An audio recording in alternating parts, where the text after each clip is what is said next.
Kuvempu metro ನಿಲ್ದಾಣದ ಹತ್ರ ಭಾರೀ ಅವಾಂತರವೊಂದು ಸೃಷ್ಟಿಯಾಗಿದೆ. ನೋಡ್ತಾ ಇದ್ದಂತೆ ಧರೆಗೆ ಉರುಳಿದೆ ಬೃಹತ್ ಮರ. ಬೆಂಗಳೂರಿನ ಕುವೆಂಪು ಮೆಟ್ರೋ ಹತ್ರ ನಡೆದಿರುವಂತಹ ಘಟನೆ. ಮರಿಯಪ್ಪ ಫಸ್ಟ್ ಗ್ರೇಡ್ ಕಾಲೇಜ್ ಪಕ್ಕದ ರಸ್ತೆಯಲ್ಲಿ ಅವಾಂತರ ಆಗಿದೆ. 4 ವಿದ್ಯುತ್ ಕಂಬಗಳು ಧ್ವಂಸ ಆಗಿದೆ. ಏರಿಯಾದಲ್ಲಿ ಪವರ್ ಕಟ್ ಆಗಿದೆ. ತಡರಾತ್ರಿ ಸುರಿದಿರುವಂತಹ ಭಾರೀ ಮಳೆಗೆ ಸಡಿಲಗೊಂಡು ಉರುಳಿ ಬಿದ್ದಿರುವಂತಹ ಬೃಹತ್ ಮರ ಇದು. ಮರ ಬೀಳುವ ಸಮಯದಲ್ಲಿ ಮನೆಯಲ್ಲಿ ಯಾರೂ ಇರಲಿಲ್ಲ. ಹಾಗಾಗಿ ಭಾರಿ ದೊಡ್ಡ ದುರಂತವೇ ತಪ್ಪಿದೆ. ಮರದ ಪಕ್ಕದಲ್ಲೇ ನಿಲ್ಲಿಸಿದಂತ ಆಟೋ 10ಕ್ಕೂ ಹೆಚ್ಚು ಬೈಕ್ಗಳಿಗೆ ಯಾವುದೇ ಹಾನಿಯಾಗಿಲ್ಲ. ಸ್ಥಳಕ್ಕೆ ಸ್ಥಳೀಯ ರಾಜಕಾರಣಿಗಳು ದೌಡಾಯಿಸ್ತಾ ಇದ್ದಾರೆ. ಸದ್ಯ ಕ್ರೇನ್ ಮೂಲಕ ತೆರವು ಕಾರ್ಯಾಚರಣೆ ನಡೀತಾ ಇದೆ. ನಿನ್ನೆ ರಾತ್ರಿ ಸಿಕ್ಕಾಪಟ್ಟೆ ಮಳೆ ಬಂತು ಬೆಂಗಳೂರಲ್ಲಿ ದಿಢೀರಾಗಿ. ಇದರ ಪರಿಣಾಮ ಈ ರೀತಿಯಾಗಿದೆ ನೋಡಿ. ಬೆಂಗಳೂರಿನ ಕುವೆಂಪು ಮೆಟ್ರೋ ನಿಲ್ದಾಣದ ಹತ್ರ ನಡೆದಿರುವಂತಹ ದುರ್ಘಟನೆ ಇದು. ಸದ್ಯ ಟೈಮಲ್ಲಿ ಯಾರು ಇರಲಿಲ್ಲ ಅಂತ ಹೇಳಿ ದೊಡ್ಡ ಒಂದು ಅನಾಹುತ ತಪ್ಪೋಗಿದೆ. ಬೃಹತ್ ಗಾತ್ರದ ಮರ ಬಿದ್ದು ಹೋಗಿದೆ.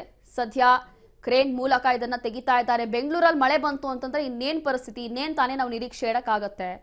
ಒಂದು ಕಡೆ ರಸ್ತೆಗಳ ಹಾಳಾಗುತ್ತೆ, ಟ್ರಾಫಿಕ್ ಜಾಮ್ ಆಗುತ್ತೆ, ಅಥವಾ ಈ ರೀತಿಯಾದಂತಹ ಪರಿಸ್ಥಿತಿಗಳು. ಅದರಲ್ಲೂ ಕೂಡ ಇಂತಹ ಬೃಹತ್ ಮರ ಬೀಳೋದು ಅಥವಾ ಮತ್ತೊಬ್ಬರಿಗೆ ಬೇರೆ ಓಡಾಡುವಂತಹ ಜನರಿಗೆ ಸಮಸ್ಯೆ ಆಗೋದು ಏನು ಹೊಸ ವಿಚಾರ ಅಲ್ಲ ಅಂತ ಅನ್ಸುತ್ತೆ. ಹಾಗಾಗಿ ಇಲ್ಲಿ ಬೆಂಗಳೂರು ಎಲ್ಲಿ ಬಂದರೂ ಕೂಡ ಬೆಂಗಳೂರಲ್ಲಿ ಜಾಸ್ತಿ ಮಳೆ ಬರಬಾರ್ದಪ್ಪ ಅಂತಾರೆ ಜನ. ಆ ಪರಿಸ್ಥಿತಿ ಇದೀಗ. ಇದು ಯಾರ ನಿರ್ಲಕ್ಷ್ಯ ಅಂತ ಹೇಳಬೇಕು ಏನೋ ಗೊತ್ತಿಲ್ಲ. ಅದರಲ್ಲೂ ಕೂಡ ಕೆಲವೊಂದು ಮರದ ಕೊಂಬೆಗಳೆಲ್ಲವೂ ಕೂಡ ಹಾಗೆ ನೇತಾಡ್ತಾ ಇರುತ್ತೆ. ಅದೆಲ್ಲವೂ ಕೂಡ ಗಮನ ಕೊಡೋದಿಲ್ಲ ಸಂಬಂಧಪಟ್ಟಂತ ಅಧಿಕಾರಿಗಳು. ಈಗ ಮತ್ತೊಮ್ಮೆ ದೊಡ್ಡ ಒಂದು ಅನಾಹುತವೇ ತಪ್ಪು ಹೋಗಿದೆ. ಸದ್ಯ ನಿನ್ನೆ ರಾತ್ರಿ ದಿಢೀರಾಗಿ ಬೆಂಗಳೂರಲ್ಲಿ ಸಿಕ್ಕಾಪಟ್ಟೆ ಮಳೆ ಬಂತು ವಿವಿಧ ಭಾಗಗಳಲ್ಲಿ. ಹಾಗಾಗಿ ಇದೀಗ ಬೆಂಗಳೂರು ಕುವೆಂಪು ಮೆಟ್ರೋ ಹತ್ರನೇ ನಡೆದಿರುವಂತಹ ದುರ್ಘಟನೆ ಇದು. ಮರಿಯಪ್ಪ ಫಸ್ಟ್ ಗ್ರೇಡ್ ಕಾಲೇಜ್ ಪಕ್ಕದಲ್ಲೇ ಇರುವಂತಹ ರಸ್ತೆಯಲ್ಲೇ ಒಂದು ಅವಾಂತರ. ಇದರಿಂದ ಈ ಸಮಸ್ಯೆಯಿಂದ ಏನ್ ಮರ ಬಿದ್ದಿತ್ತಲ್ಲ ಅದರಿಂದ 4 ವಿದ್ಯುತ್ ಕಂಬಗಳು ಧ್ವಂಸ ಆಗೋಗಿದೆ. ಏರಿಯಾದಲ್ಲಿ ಕರೆಂಟ್ ಕೂಡ ಇಲ್ಲ, ಪವರ್ ಕಟ್ ಆಗೋಗಿದೆ. ಕಾರಣ ತಡರಾತ್ರಿ ಸುರಿದಿರುವಂತಹ ಭಾರಿ ಮಳೆಯಿಂದ ನಡೆದಿರುವಂತಹ ಘಟನೆ ಇದು. ಸದ್ಯ ಏನು ಅಂತಂದ್ರೆ ಅಲ್ಲಿ ಯಾರು ಇರಲಿಲ್ಲ, ಅಕ್ಕಪಕ್ಕ ಜನ ಯಾರು ಇರಲಿಲ್ಲ. ಹಾಗಾಗಿ ದೊಡ್ಡ ಒಂದು ಅನಾಹುತವೇ ತಪ್ಪೋಗಿದೆ. ಈ ಹಿಂದೆಯೂ ಕೂಡ ಎಷ್ಟೋ ಬಾರಿ ಈ ರೀತಿಯಾಗಿ ಅತಿ ಹೆಚ್ಚಾಗಿ ಮಳೆ ಬಂದ್ರೆ ಬೆಂಗಳೂರಲ್ಲಿ ಮರಗಳು ಕೊಂಬೆಗಳು ಬಿದ್ದು ಅದೆಷ್ಟೋ ಜನ ಪ್ರಾಣನೇ ಕಳೆದುಕೊಂಡ್ಬಿಟ್ಟವ್ರೆ. ಹಾಗಾಗಿ ಸದ್ಯ ಏನೂ ಆಗಿಲ್ಲ ಅನ್ನುವಂಥದ್ದು ಒಳ್ಳೆ ವಿಚಾರ. ಸದ್ಯ ಕ್ರೇನ್ ಮೂಲಕ ತೆರವು ಕಾರ್ಯಾಚರಣೆ ನಡೀತಾ ಇದೆ. ಸಂಬಂಧಪಟ್ಟಂತ ರಾಜಕಾರಣಿಗಳು ಸ್ಥಳಕ್ಕೆ ದೌಡಾಯಿಸ್ತಾ ಇದ್ದಾರೆ. ಬೆಂಗಳೂರಿನ ಕುವೆಂಪು ಮೆಟ್ರೋ ಸ್ಟೇಷನ್ ಇದೆಯಲ್ಲ, ಅಲ್ಲೇ ನಡೆದಿರುವಂತಹ ಘಟನೆ ಇದು. ನೋಡ್ತಾ ಇದ್ದಂತೆ ಬೃಹತ್ ಮರ ಬಿದ್ದೋಗಿದೆ. ಸದ್ಯ ಯಾರು ಕೂಡ ಅಲ್ಲಿ ಇರಲಿಲ್ಲ ಅನ್ನುವಂಥದ್ದು ಒಂದು ಒಳ್ಳೆಯ ವಿಚಾರ. ಹಾಗಾಗಿ ಈ ಹಿಂದೆಯೂ ಕೂಡ ಇಂಥ ಭಾರೀ ಮಳೆ ಬಂದರೆ ಬೆಂಗಳೂರಲ್ಲಿ ಇದೇ ತಲೆನೋವಾಗೋದು. ಮರದ ಕೊಂಬೆಗಳು ಬೀಳ್ತಾ ಇರ್ತವೆ. ಈ ಹಿಂದೆ ಅದೆಷ್ಟೋ ಜನ ತಮ್ಮ ಪ್ರಾಣಗಳನ್ನು ಕಳೆದುಕೊಂಡಿದ್ದಾರೆ ಇಂಥ ಘಟನೆಗಳಿಂದ. ಇದೀಗ ಮತ್ತೊಂದು ದೊಡ್ಡ ಅನಾಹುತ ತಪ್ಪೋಗಿದೆ. ನೆನ್ನೆ ಭಾರೀ ಮಳೆ ಬಂತಲ್ಲ ಬೆಂಗಳೂರಲ್ಲಿ, ಹಾಗಾಗಿ ಆ ಒಂದು ಮಳೆಯ ಪರಿಣಾಮ ಇದೆಲ್ಲವೂ ಕೂಡ ಆಗಿರುವಂಥ ಸಮಸ್ಯೆ. ಸದ್ಯ ಮರ ಪಕ್ಕದಲ್ಲೇ ಆಟೋ ಕೂಡ ನಿಂತಿತ್ತು, 10ಕ್ಕೂ ಹೆಚ್ಚು ಬೈಕ್ಗಳು ಇತ್ತು. ಸದ್ಯ ಅಲ್ಲಿ ಜನ ಯಾರು ಇರಲಿಲ್ಲ. ಹಾಗಾಗಿ ಯಾರಿಗೂ ಏನು ಸಮಸ್ಯೆ ಆಗಿಲ್ಲ ಅನ್ನೋವಂಥದ್ದು ಒಳ್ಳೆಯ ವಿಚಾರ. ಸದ್ಯ ಕ್ರೇನ್ ಮೂಲಕ ತೆರವು ಕಾರ್ಯಾಚರಣೆ ನಡೀತಾ ಇದೆ.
ಆ ಸಂದರ್ಭದಲ್ಲಿ ಸದ್ಯ ದೃಶ್ಯಗಳಲ್ಲಿ ಗಮನಿಸಬಹುದು ಕ್ರೇನ್ ಮೂಲಕ ಎಲ್ಲವೂ ಕೂಡ ತಿರುವು ಕಾರ್ಯಾಚರಣೆ ನಡೀತಾ ಇದೆ.